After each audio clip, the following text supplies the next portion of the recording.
What's up, everybody? Welcome to the Life Leader Show. I'm your host, Jason Wojo. On the Life Leader Show, we help people create awesome lives. Like, that's what we do. How do we do it? We help you make more, work less, and create a life and business you love. And I am joined by my Polish co-host, Polish Peter. What's up, dude? So listen, are you Wojo or Wojo? Which one is it? Wojo or Wojo? Pick your fancy. It's all. You don't even know, do you? It's either that or Wojciechowski, which you guys may not know. That's my real last name, but nobody, obviously, like, as you just heard, nobody can say it. Nobody cares. It's too many letters, and so we just go with Wojo. Anyway, listen, Peter. One of the things that people struggle a lot with in business is actually has nothing to do with business, right? It's things outside of business. It's not even things that are related to strictly the numbers or marketing or, parts of their lives that are totally a function of that work. And we have a guy right now who has a really a pretty powerful story about, and you actually introduced me to him, who has a really powerful story about dealing with alcoholism. Yeah. So John Jackson, he's a good friend of mine. I've known him for quite a while. Funny as heck. And one of the things that I want you guys to listen to is this. He mentions at the beginning of the podcast of how it kind of started. He goes through the process, how it worked out. For us entrepreneurs, and a lot of us are listening on this particular podcast, are entrepreneurs. And if you think about the 6 human needs, we mentioned this other podcast, one of the big needs is human connections. It's about love and connection.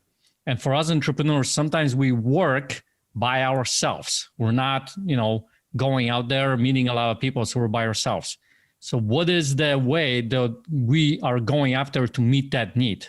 For sometimes some of the entrepreneurs end up going the wrong way like he did. And I want you guys to listen from that perspective in your own life, how you are living, how you are meeting those needs.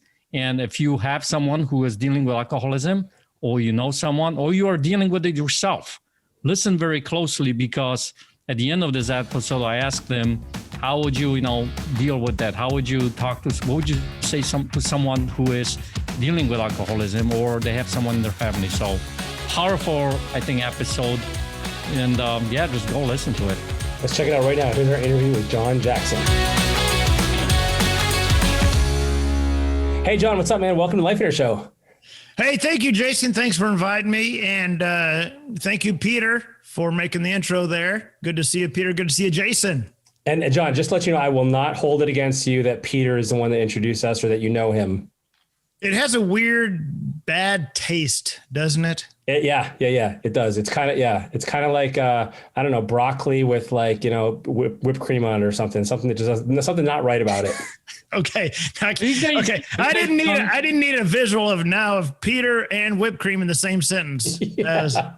Are you guys done hugging each other out now? I mean, can we move on to the actual interview? Okay, here we go.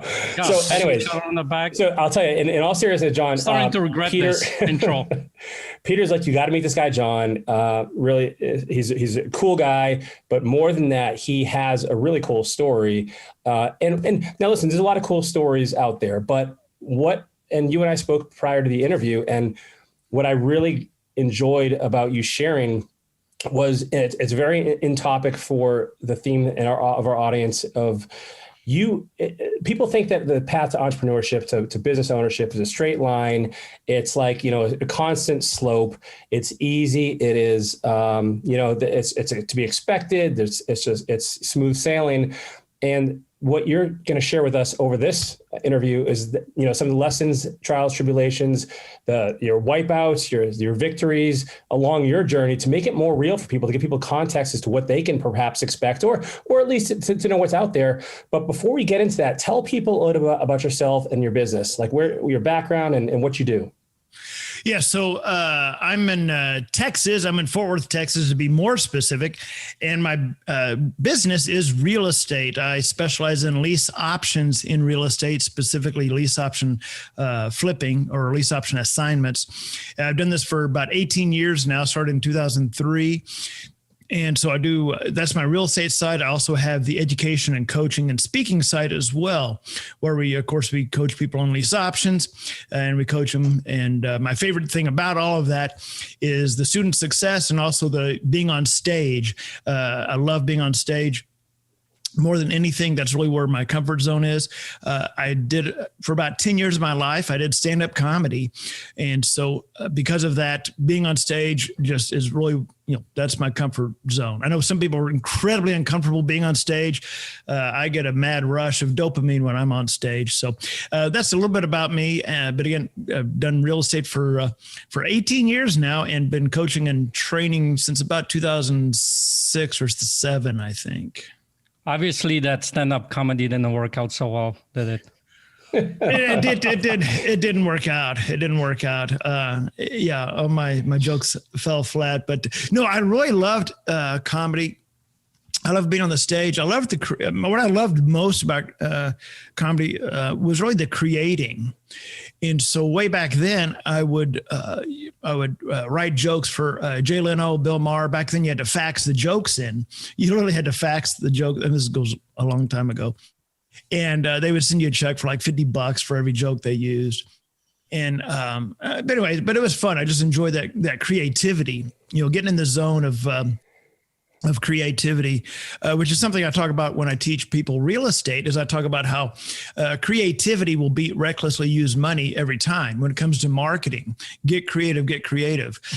Don't just throw a bunch of money at it. And because of that, I think it's really helped me a lot with the marketing that I do in real estate and that I teach my students.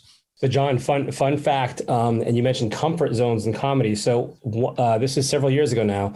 To break out of my comfort zone, I decided to take a stand-up comedy class. Mm-hmm. And our final performance to graduate, we had to perform at a live venue. It was actually Charlie Goodnight's, which is a fairly well-known comedy club here in Raleigh, North Carolina. And I had my friends there that laughed for me, or maybe perhaps at me, but it was very outside of my comfort zone. So I can absolutely give you props for doing that, man. Obviously, that didn't work out either. You already used that, Peter. You already used that joke. Listen, one of the rules of comedy is you can't use the same joke twice. I don't even know what the heck Peter's doing here. It's so hard. All I can think about is I wish you all had a 7-second delay so I could say what I really want to say about Peter. But one of the things I was going to do before the pandemic garbage was I was in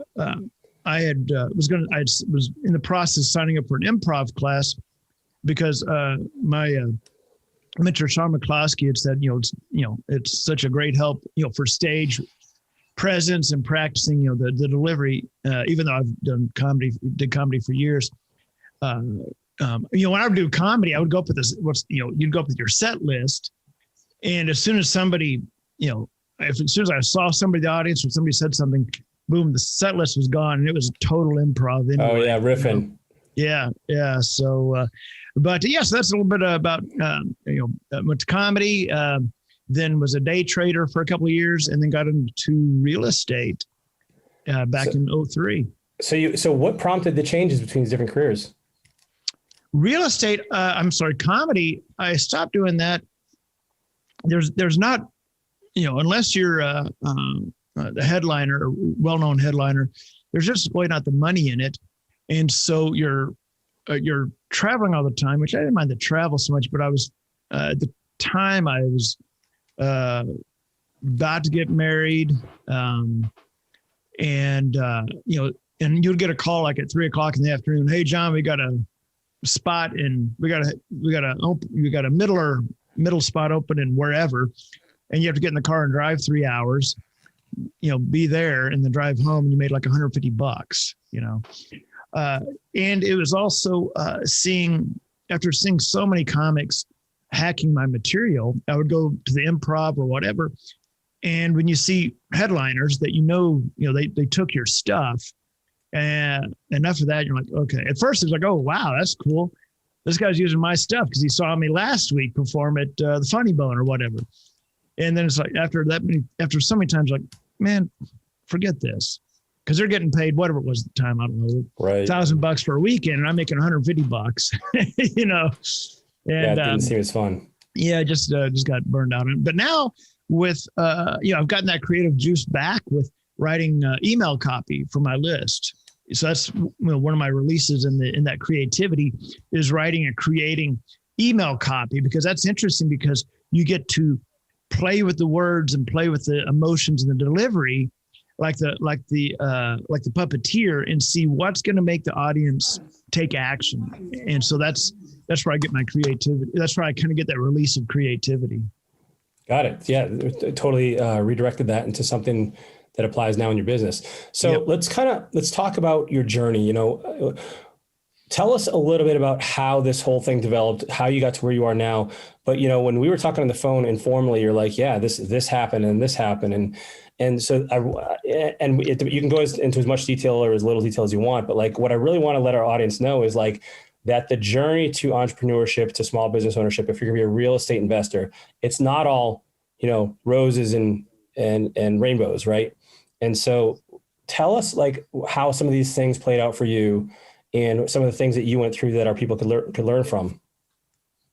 Yeah. So when I started in 2003, you know, didn't know what I was doing. Didn't really have, certainly didn't have a mentor, which is a big mistake, but you're going to pay the price one way or the other, whether you pay someone to mentor you or whether you're going to pay it over time, and a lot of wasted money, a lot of wounds that you got to lick.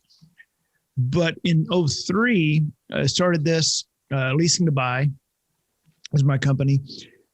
Didn't know what I was doing. I'd never started a business before. And very early on, within, 3 or 4 months, a good friend of mine said, "Hey, what's that real estate thing you're doing?" And I said, "Well, here's what I do."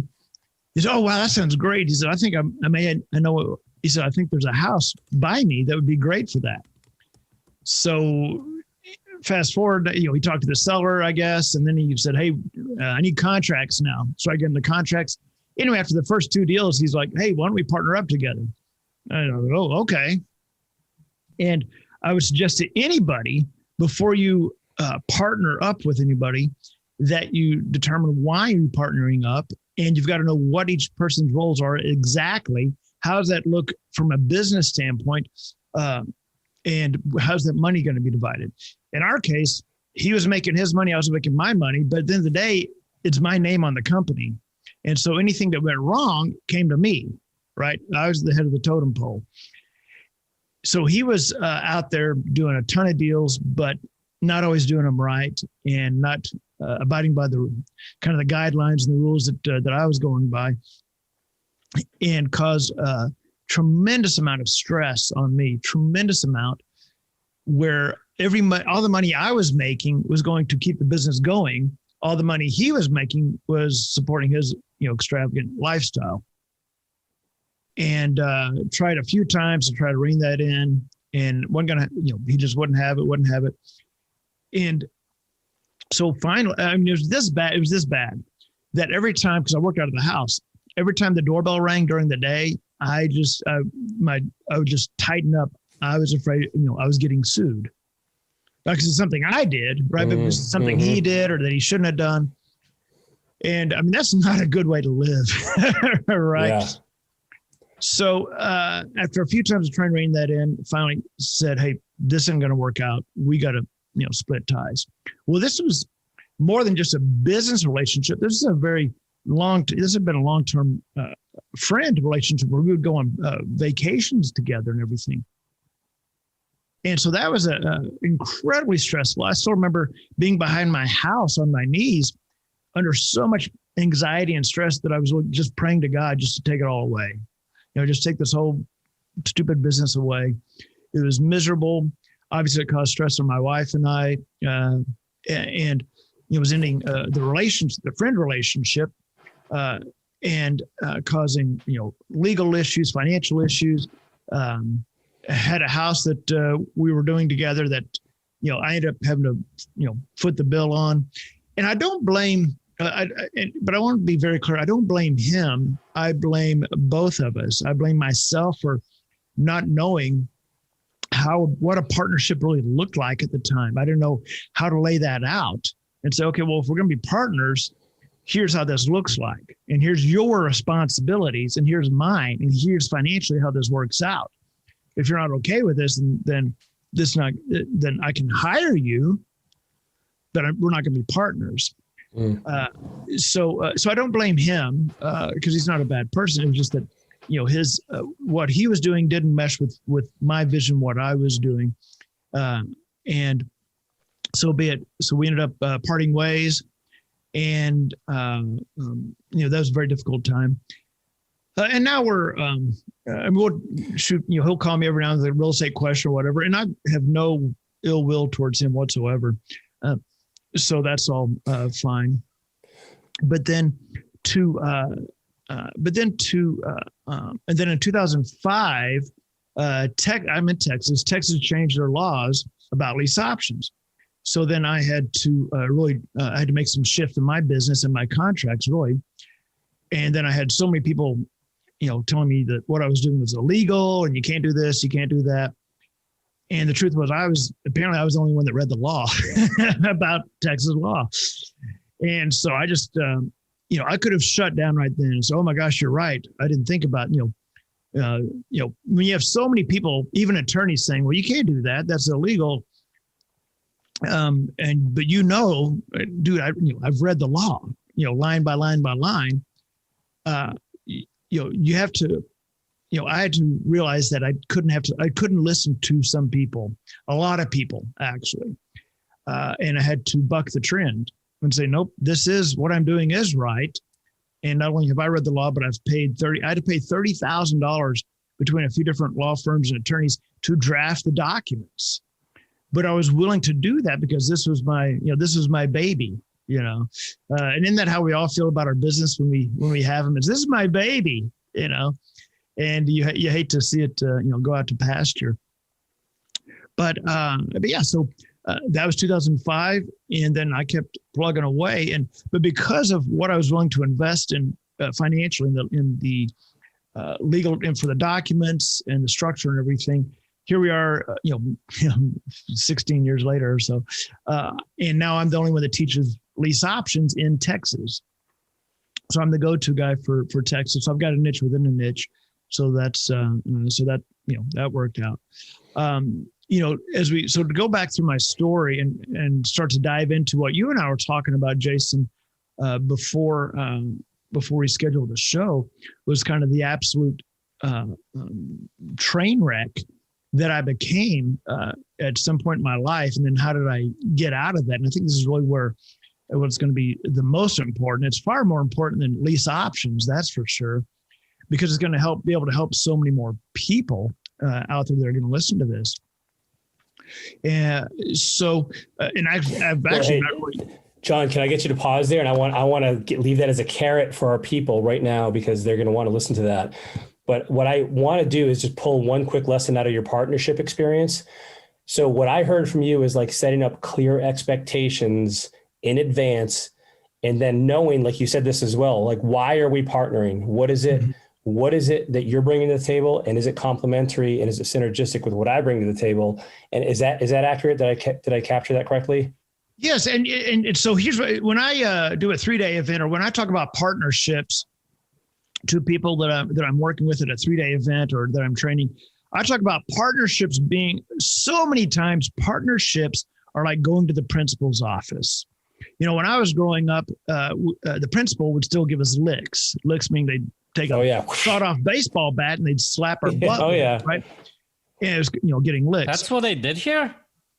Oh, dude, you got it, man. Wow. Yeah, they would take a baseball. Well, I grew up in the country, so, they couldn't hear you scream, for miles and miles. But they would take a baseball bat, the coach did anyway, and they would saw it, vertically, whatever, so that instead of being round, it was flat. And that was the paddle. And so, and if they really wanted to get you, then some of the coaches, they would drill holes in it. I mean, it was just barbaric to think about now. I mean, can you imagine one of our kids coming home with bruises on their butt? But whenever you get in trouble at school, and it's into the principal's office, the hallways are empty because everybody's in class, and you're walking down the principal's office alone. It was always so much easier to walk with your buddy who got in trouble at the same time. And now you both are walking down like, all right, we got this, we're going to get licks, whatever. And it was easier. That's how a lot of people view partnerships. They're nervous, they're scared. There's the unknown of what they're getting into. And there's there's strength and comfort behind numbers. So if someone comes on and says, hey, man, I've been wanting to get in real estate as well. Let's do this together. You're like, oh my God, yes, thank you. Let's walk this hall of unknown and, this scary hall together. That's what happens so many times in partnerships. That's not what you want to do. If someone wants to become a partner, I would ask them, lay out, well, what does this even look like? Why should we be partners? Especially if you already have a business that you're starting to groom a little bit and start to nurture, and someone wants to be your partner, I would say you're far better off just hiring them. If you think, in fact, they have a real asset to what you do. Maybe that's acquisitions. Maybe that's, in my case, maybe it was as a rep, an affiliate for a certain area. So, you really want to think about why you want to have a partnership. And if it does make absolute sense, you've got to lay out, okay, we're going to be partners, but let's lay out the job and the expectations. Here's what I'm going to do. Here's what you're going to do. Like a real company, right? Yeah. Who's going to be the CFO? Who's going to be the COO? Who's going to be human resources, customer support? What does that look like? And then the pay structure. Yeah. And I think the other aspect is who makes what decisions, right? Because it's better that's even when you have, I don't think you can really have a 50-50 kind of a partnership, because you have to have one person make the final decision on something. The other person's got to make a final decision on something else. Yeah. Because most of the time you'll have a different view of how the decision should be made, Mm-hmm. Yeah. Well, the other thing that I've noticed with business partnerships is sometimes the expectations are clear and they fail to address what happens when those expectations are violated. What are the repercussions? What are the actions? What are the consequences? And that's important too, because, okay, you violated it, but now what? And so that's another important thing I think for people to outline is what is the recourse when this actually happens? How is this handled? Right. So, okay. I just wanted to I knew there were a lot of nuggets and you have so much experience with this. I knew you'd be able to share some real value on that. On the partnership level. So, okay, now that we've teased everybody with everything with the train wreck you've talked about here, let's go into that. Yeah. So to kind of pick up the baton on where we were going with the conversation that you and I had prior to scheduling the podcast, Jason, is about my story, which I really haven't shared. There's some people that know a little bit about it, or they think, they think there's something there, but I've really only kind of shared it with the mastermind that I'm a part of, and there's 15 of us, and I didn't want to share it with them, but the guy that runs the mastermind said, no, you got to share this. You got to tell your story. I'm like, no, I don't think so. Don't worry. On this podcast, there's only 2 people listening, so you're good. Oh, good. It's Okay. Peter's mom and my mom. Yeah. Okay. Yeah.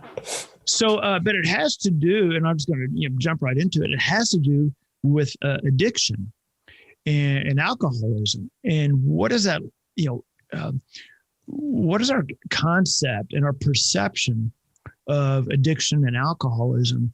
How does it creep into our lives? How does it take over the life of anybody, even if it doesn't matter how smart they are, where they live, alcoholism and addiction, it doesn't give a crap, because at the end of the day, every single one of us has a brain, and the brains are for the most part wired the same. As far as the chemicals that go on and how the neuroreceptors, and receptors and neurotransmitters fire off.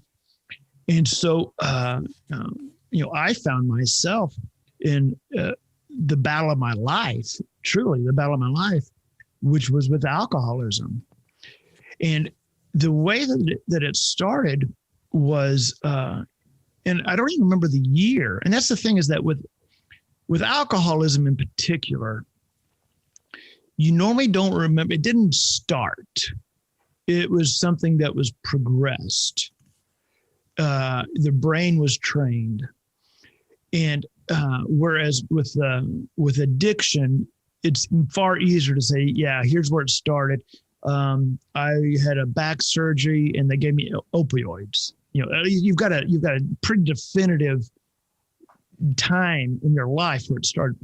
and I was not addicted to drugs, but alcoholism and addiction, the way it works in your brain is the exact same way. It doesn't matter if it's alcohol or opioids or whatever it may be. With me, it was my DOC, my drug of choice. That's what we call it in rehab. My DOC was alcohol. So because it was alcohol, I don't remember I couldn't say here's where it started, because it really didn't start, because I had drank what we would consider normal drinking for all my life, on a rare occasion, on the weekend, or margarita for dinner, or, whatever, where you literally think nothing of it. But what I do remember is sometime around 2009, I think, I was, because I worked for myself. I'd worked for myself for many, many years, which working for yourself is very isolating. It can be incredibly isolating. People think how great it is to be able to work from home. It can be, but at the end of the day, you're losing that human interaction that you had, or that you would have working within an office somewhere. So I had no human interaction for years with work. Obviously, in the weekends, seeing friends or whatever, but it's very isolating. And what I do remember is driving by a bar that was fairly close to my house. I went down the street I normally don't go down, and there was a sports bar there, and it was middle of the day. And I didn't know that, I had never seen this bar before, but I looked over, it was a Beefeater, Beef O'Brady's, whatever, a sports bar.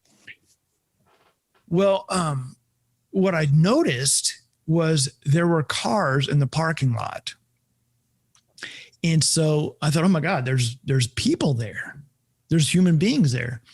So I pulled into the parking lot, not because I wanted to get hammered. It had nothing to do with, oh boy, I need a shot of tequila or anything. No, it had nothing to do with any of that. It simply had to do with, I want to be around people. And there's people in this bar, this restaurant bar.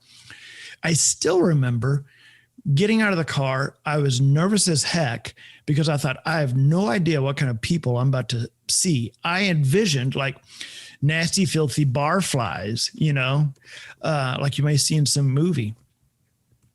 But I walked in, and the bar was very clean, and the people at the bar mostly were professionals, like pretty, mid to higher income producing professionals. Because where I lived, it was very close to a place called South Lake, Texas, which is a very upscale, area.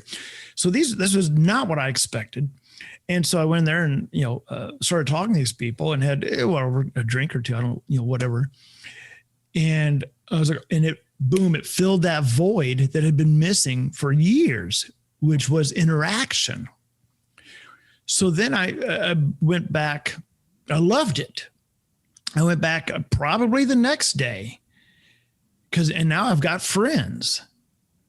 But after, who knows, probably, I don't know, second, third, fourth time, I don't know. It became, hey, I'll buy you a shot. Me buying them a shot. Well, now I'm the good guy, buying them shots or whatever. But now it's filled that void. So the dopamine shoots up. I'm super happy. I've got people I'm hanging out with. We can shoot the breeze about whatever. But there was alcohol involved. That is what I remember anyway as starting the downhill slide. Because up to that point, I was not drinking, beyond normal. I mean, just an occasional glass of wine or margarita or something here and there. But by doing that day one, and then a couple of days later, and again, and then again and again, next thing you know, I've got to have that. I've got to have that interaction. I've got to have, but I associated alcohol with that interaction. And then it just starts growing and growing to where it became like Pavlov's dog. I could tell you without looking at a clock. I could be in a dark room and tell you almost within 5 minutes when it was 2:00 in the afternoon. because your brain is wired to, Right. it just knows, boom, it's 2:00. Mhm. And so boom, oh, I got to go. And off you go to the bar and try to, you have a few drinks and try to not smell like alcohol when the wife comes home with the kids from school. Well, it just became a real crap show. It progressed very, very quickly for me at that point, to the point where, you get to where you're hiding bottles at the house, literally hiding bottles of, the nastiest stuff in your file cabinet, up in the attic. Every alcoholic has their hiding places, and multiple ones. And when they stop drinking, it's not uncommon for 6 months later, a year later, they're cleaning something out, and oh wow, look at those little bitty mini wine bottles. I forgot I put those there. And so it was progressing and progressing. Well, with that addiction, you become a far different person, and your brain worships it. It needs alcohol, and nothing else really matters. So the relationship, the marriage relationship started getting, really rocky. You're lying. You'll do anything for that alcohol. You'll lie, straight to your wife's face, and saying, no, I haven't been drinking, but yet your breath could, could start a fire. And then you get to what's called cognitive dissonance. So cognitive dissonance is where your brain is telling you so badly to do something, but yet another part of your brain is telling you so badly with common sense, saying, don't do that. Stop this. Mm-hmm. That is a horrible, horrible mental battle that you face. And there are sometimes, we hear about, sometimes we associate addiction and suicide together. Part of that has to do with that cognitive dissonance, how incredibly powerful that cognitive dissonance can be, where what happens is your memory, it has to do with your subconscious fighting your conscious. And it's a horrible battle where your subconscious, your memory fires into your pleasure zone of your brain and says, oh yeah, let's get that alcohol. Your subconscious is like, let's go. But your frontal lobe, your prefrontal cortex is saying, nope, no, this is not good. No. And so your rationale, your reason is fighting it, but it's such a powerful battle that some people will commit suicide when it gets that strong, because the battle is that miserable. It is absolutely not fun whatsoever to have an actual craving. Now, people will say, boy, I got a craving for ice cream. I got a craving for cob or whatever. And that's fine. But the truth is, it's not a craving.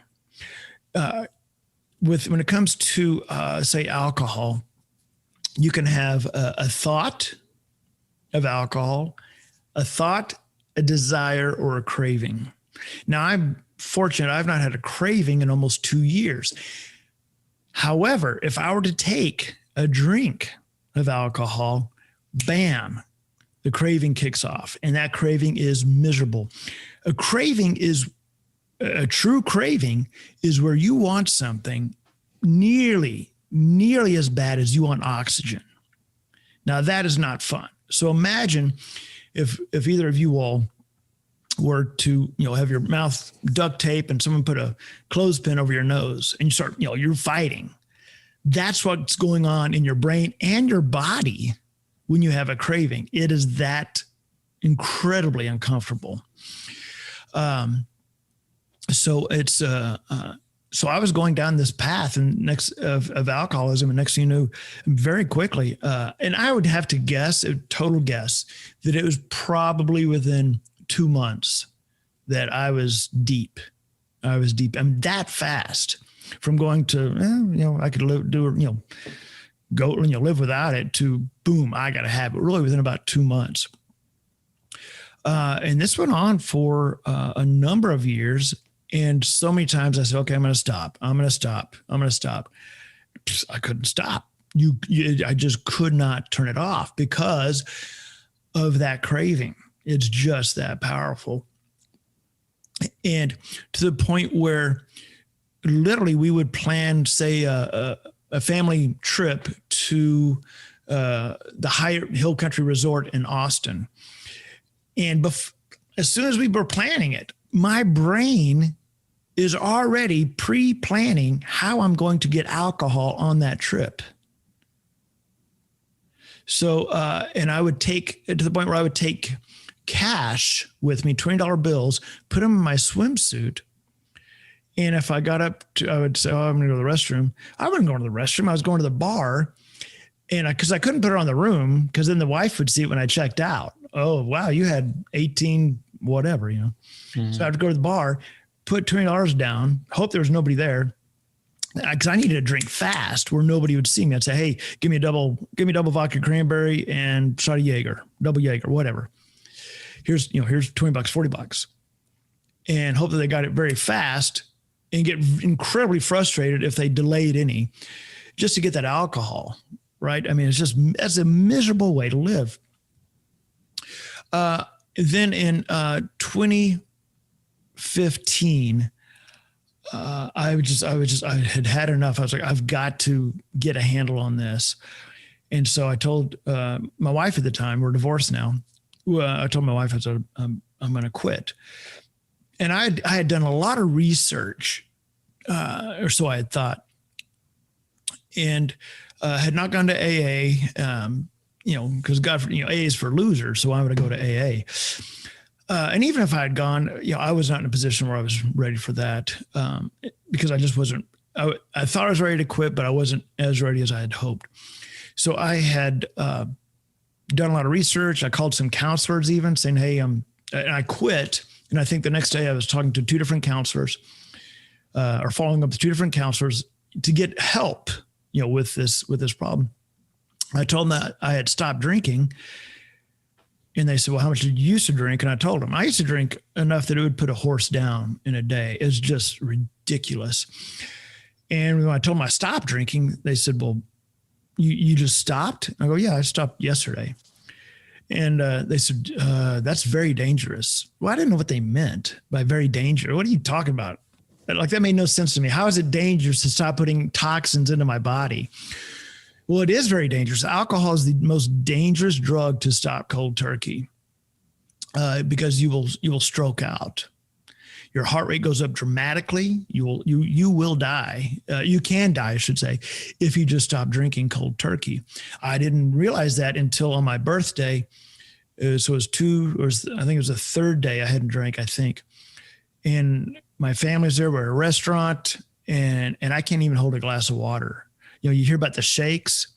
That's like you're stroking. It's like you're having a stroke the whole time. That night, after dinner, my wife said, do you need to go to the hospital? And I thought, no, the hospital seems way out of whack. I said, I've read about this medication you take that kind of calms your nerves. It kind of helps you. Again, I didn't know what I was dealing with. Went to one of these emergency 24-hour clinics. They gave me they said, well, we can get you to the hospital, or we can give you a shot of Ativan and give you some Ativan. Ativan's a benzodiazepine, like Xanax, Librium, Ativan. Ativan or Librium is what you take to help with withdrawals. Anyway, they gave me a shot of Ativan. The next day, I'm supposed to take whatever it was, one every 4 hours, I think. But it wasn't helping.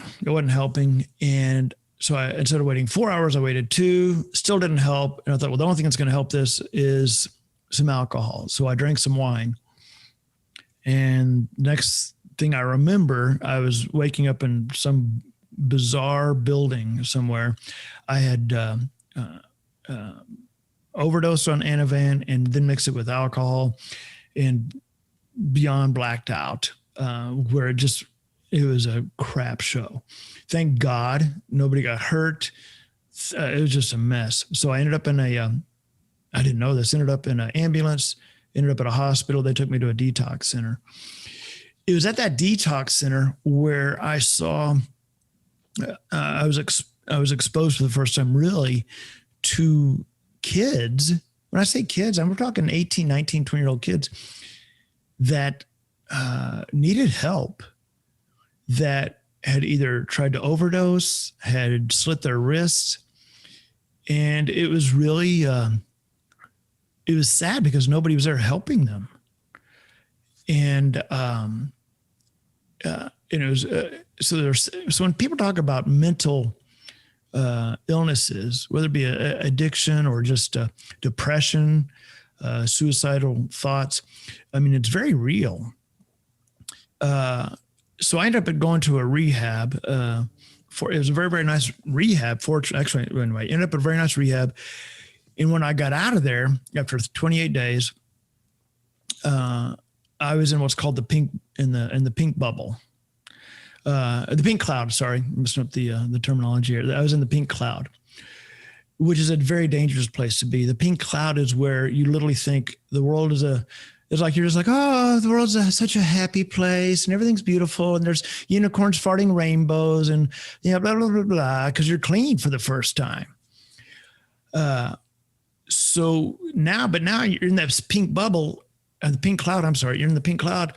When that pink cloud pops and you come crashing down, boom, you're right back where you left off. Mm-hmm. So I ended up after 3 months, after 9 days clean, about 9 days, I drank again, thinking, okay, well, I got this. I didn't have this. And boom, and I don't remember that first drink, but I was right back to where I started, right back where I left off. Ended up in rehab again. I mean, it was just a complete, how my wife at the time put up with my crap is beyond me. The kids were scared. She was scared. She never knew if she was coming home to Jekyll or Hyde. Ended up in rehab again. And here's the thing. Rehab, for the most part, doesn't freaking work. That's very important for people to understand. Rehab, for the most part, doesn't freaking work. Because when I was in rehab, a couple of times, not including the detox times. It's basically like a holding area for 28 days. And you get to meet your counselor like maybe 4 times. The truth is this. When you get out of, so like I went with an AA group to a rehab facility that I'd spent some time at. We took an AA group there and we're bringing this AA group to this rehab facility.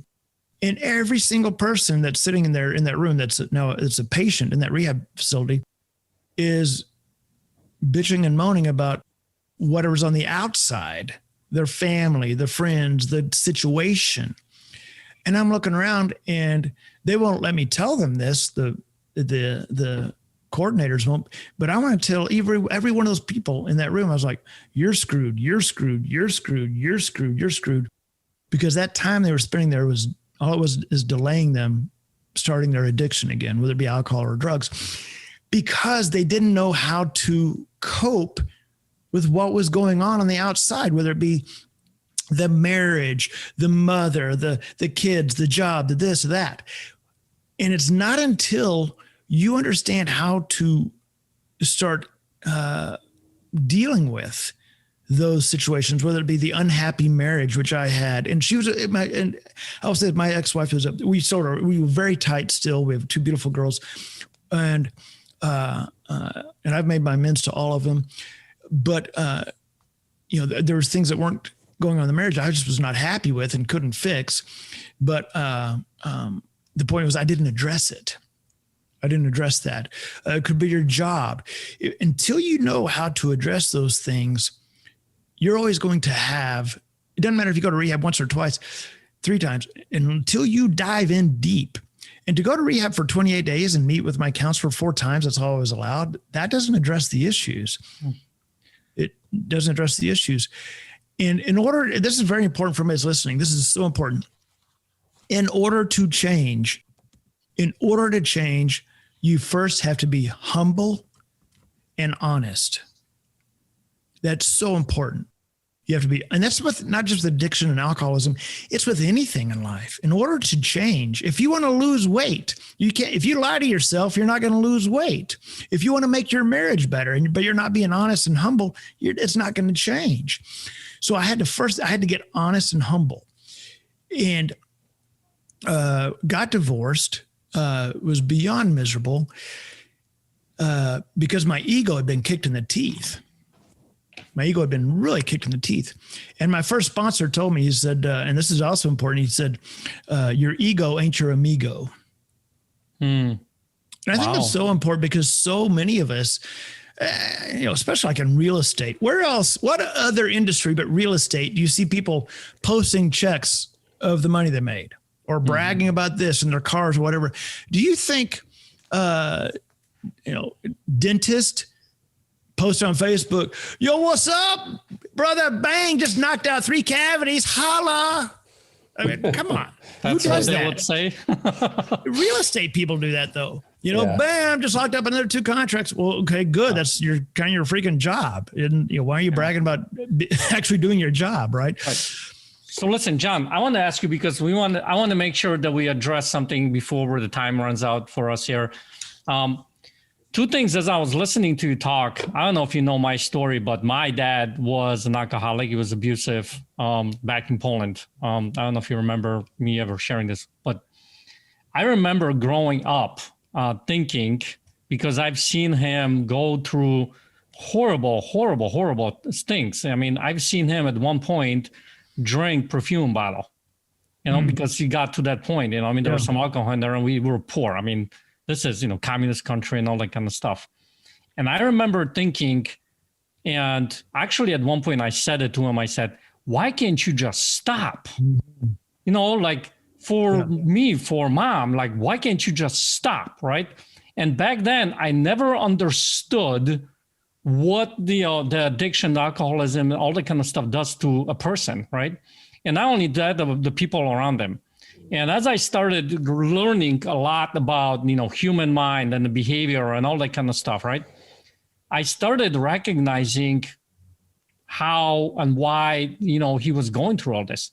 And what you just said, one of the things that what had you go and start going down that path is the human connection, right? You were looking for the human connection. And if you know anything about me, I always talk about that. Tony Robbins talks about the 6 human needs, right? One of the biggest one is love and connection. We want that love and connection. And ironically, right, exactly, right? And ironically, what ends up happening is that addiction, that alcohol, actually starts to eliminate that love and connection. Because all of a sudden people start to walk away from you and all that kind of stuff, right? And it's very ironic. But, until you actually start seeing that in life, and the people that are around you who are dealing with addiction, the compassion for them and all that kind of stuff, it's hard for them to accept that, right? So my question to you is this, in twofold. What would you say to someone right now, because you've been through this entire journey, you went through a lot of different things. I feel like you're, I've known you for a little while, which by the way, I didn't know the whole story until you just shared it with us. But the person who was going through the addiction, that's first. What would you say that to that person who was going through it? And the second part, what would you say to the people around that person, the people who are closest to them? So and those are 2 great, because it's 2 different things, right? Yes, the people right, exactly. The people that are going through it, and the people that are having to live with it. For the person, so I've got a sponsee right now that I help, and for someone going through it, I would say that understand, first of all, accept. When I accept, I don't mean that it's a good thing. I mean, understand that you are dealing with cognitive dissonance in the sense of your inner brain is saying, go, go, go, go. You got to have this. Whereas when you're sober, your consciousness, your common sense, your rationale is saying, don't do this. Understand that you are dealing with cognitive dissonance more powerful than probably anybody can even understand. And that you're absolutely right in being in understanding this is driving you crazy, and that in order to some of the first steps in order to stop is to realize that there was something else that was driving you to drink. You see, the alcohol was a symptom, not the problem. There were problems in my life with business and ego and marriage that, as long as I kept covering them up, as long as I kept covering them up, it was like a pressure cooker, right? And so I would say to the person living in this nightmare is don't be afraid of AA. AA is the idea behind AA. It works with the psychology of the brain, actually, believe it or not, as far as the steps. One of the best steps you can do is steps 4, 9, and 10. 4 is where you're making a list of all the crap, all the disaster you've created, and writing it down and saying, yeah, here's the mess I've made. Step 9 is going to those people that you've created a mess with and saying, wow, and making amends. You're saying, wow, I've messed up. Step 10 is something that I think we should all do, which is continue to take personal inventory. And when we were wrong, promptly admitted it. I do that still today.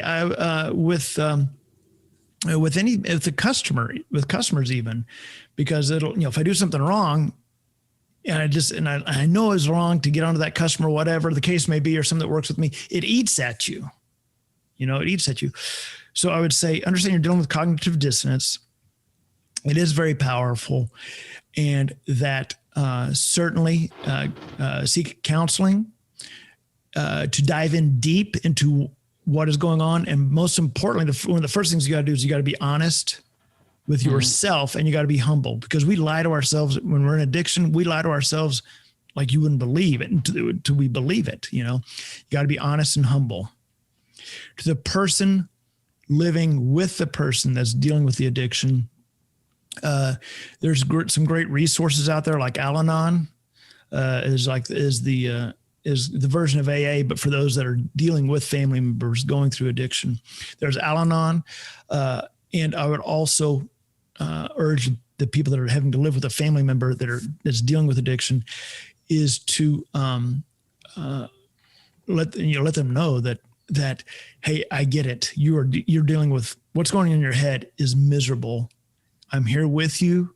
I want to get you the help with it, and it may be rehab, it may not, but rehab is just the start, because it gets them clean.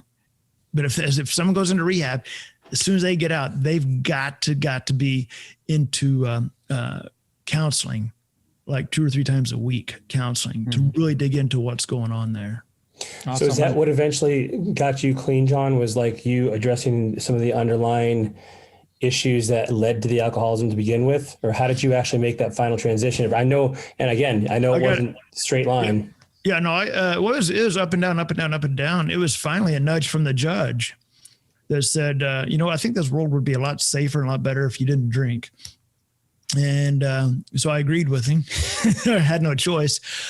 And although that may sound like, oh my God, that's horrible. No, it was the best thing ever. That's what I needed.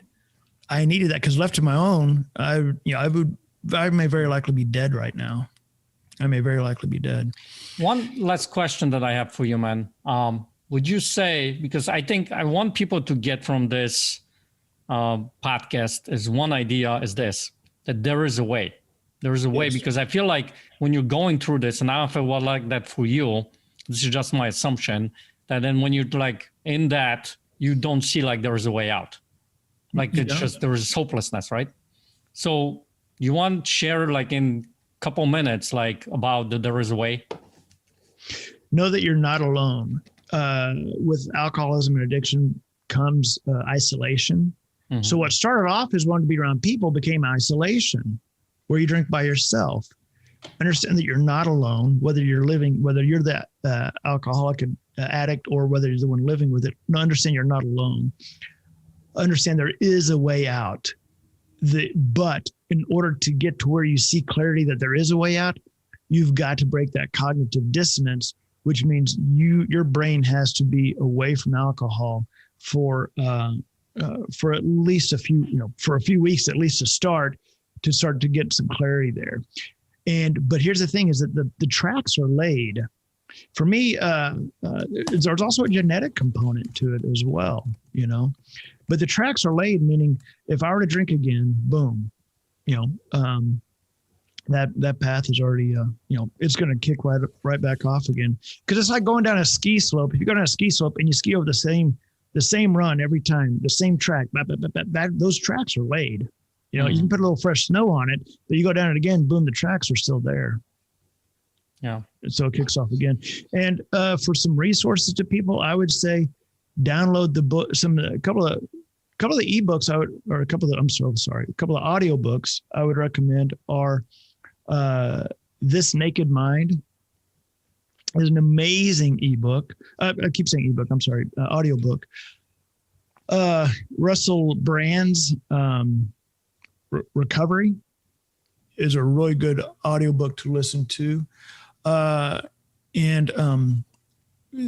think here's something I would recommend for anybody, whether they're the alcoholic addict or the person living in it. Do this: sit down together, especially for the person living with the person that's the alcoholic or addict. Say, listen, I know you're dealing with some horrible addiction here to alcohol or whatever the addiction may be. Watch the video, Pleasure Unwoven. That's the name of it, Pleasure Unwoven. Watch that video together. It's, I don't know, maybe 40 minutes long, 50 minutes long, but it's by a doctor who had his own addictions. And it breaks down very, very simply where you can understand what's going on in the brain with the chemicals and why this is going on. Alcoholism and addiction, it is not a moral issue. It's not because you're a bad person. But I have an allergy to alcohol. Some people have an allergy to scallops and shellfish. Alcohol is the only drug in the world where there's a negative connotation if you do not take it. Think about that. Alcohol is the only drug in the world where if you do not take it, people mock you. What the heck? It's crazy. Right? We glorify alcohol and, you know, on everything, you know? Yeah. And, but yet it's, the truth is, you know, it is a drug just like anything else. You know, yeah, you're the man or you're the woman if you can put it back, and like, you know, and the more you can drink, the better. And it's just, and I think it's what you mentioned before. It's just this downward spiral. For some people, it's faster than others. Yep. But ultimately that just results as you're going to a bad place. And, you know, we didn't have a chance to talk about all of the implications that this had in your life and how it played out in your personal life and your business and your friendships. But I'm sure we could talk for hours about the damage it's caused. And so, John, like, I really want to thank you for being so vulnerable and for sharing, because if this helps one person, either, you know, and for them to be honest and humble with themselves, or for one person that's dealing with this, there's such a huge population percentage that is dealing with alcoholism, that you, my friend, I think really put a dent in this for a lot of people, especially that maybe weren't comfortable, you know, addressing it prior to this. So I really want to thank you for being on the show, man. Hey, thank you. Thank you very much, Jason and Peter. Thank you very much. Dude, I'll tell you, man, that was powerful. The thing that struck me was when he said it took him like literally 2 months to go from 0 to 100 in terms of his addiction. And that just struck me as like, wow, what a slippery slope this can be, right? It's not 5 years or 10 years and you wake up someday and you're an alcoholic. It's like months, like literally months, your life can change. Yeah. And it's not like he planned it. It's not like it was planned, right? Yeah. It just started, and all of a sudden he's getting this human connection with these people at that bar, and he's meeting up with them, and all of a sudden, because there's chemical reactions that happen in your body, and you start getting addicted to that reaction, and alcohol is like the source of it, you know? So it's crazy how that can really quickly escalate if you're not, you know, present to your life kind of thing, you know? Well, dude, the thing that really struck me too, is you kind of alluded to it in the intro, is like the alcohol for him wasn't, and he wasn't even drinking alcohol like directly, at least consciously, to drown out his sorrows and pains. Like he didn't consciously make that decision. Mm-hmm. In his case, it sounded like it was almost like an inconsequential part of the environment of going to be around people. And so this kind of snuck up on him. I get the impression like, hey, you go out and you're hanging out with people, you just have a drink, like it's no big deal. And then all of a sudden, hey, I'll have another drink. And, it kind of snuck up on him. Now, he did mention later that he had some things that probably weren't that great in his life. And there's probably some elements of trying to cope with that and deal with it through drinking. But I would encourage all of our listeners to think about this for a second. How are you coping when things aren't going well, or when you're trying to get a human need met? If you're searching for significance or connection or, variety, or like any of these 6 human needs, are those met in empowering ways or disempowering ways? Because I think, Peter, a lot of us have isms, right? Maybe it's not alcoholism, but mm-hmm. we have isms that maybe don't serve us, or maybe are really damaging and hurtful. Yeah. I have Peterisms. That's the worst of all of them. No, but seriously, what just occurred for me as we are talking about this is the fact that we have the vision, life under vision. It's such a powerful document that makes this even more powerful, because guess what? If you have this vision, let's say your vision is your family, it's your health, it's your, business, all that stuff is in your vision. Well, guess what? When you're looking to meet those different needs, and you look at one of my big needs is human connection. It's connecting with people. So my family, the way I'm going to connect with these people is, go hang out with them at the park. We go on dates or whatever it might be, right? So I think that vision helps us stay on the right track and not get pulled into some of those isms that you were talking about. I truly kind of believe that, I think, you know what I mean? Yeah, no, I agree with that. Because it focuses on what do we want as opposed to not what we don't want.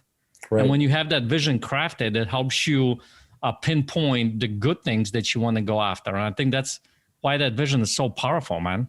Man, that's a great point. Great point. So that's what I do. I make great points. Once in a while, maybe.